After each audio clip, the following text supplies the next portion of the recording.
कीजिए भौजी मुंड बना के आए हैं। छोटा थे तो उछड़ उछड़ के बहुते रंग लगाए थे।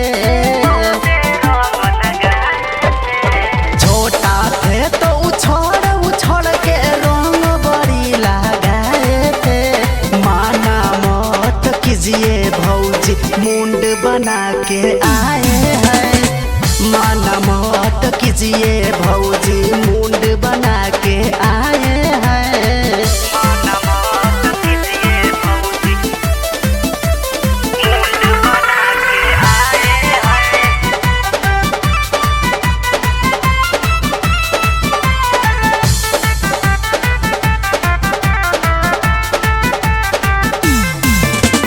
जीद मत धरबी के पास नहीं हम आएंगे। जीद मत धरबी के पास नहीं हम आएंगे।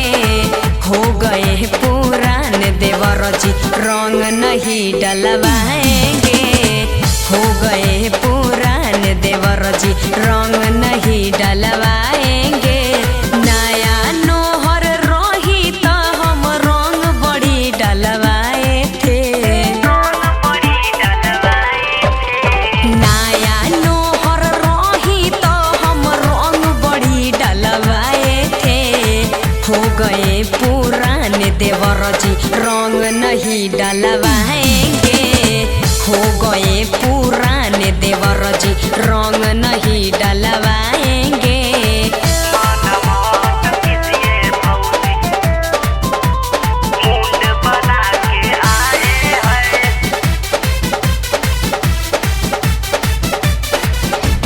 लॉकडाउन के चलते भौजी नया केहू न आए हैं। हाँ तो हम का करें। लॉकडाउन के चलते भौजी नया केहू न आए हैं। होली खाली नहीं जाएगा मुंड बना के आए हैं। होली खाली नहीं जाएगा मुंड बना के आए हैं। डाले हैं भौजी हर साल ओसो भी हम डालेंगे।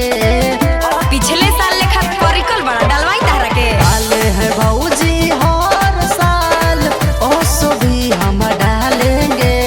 माना मत कीजिए भौजी मुंड बना के आए हैं। ना भागता रहो। माना मत कीजिए भौजी मुंड बना के आए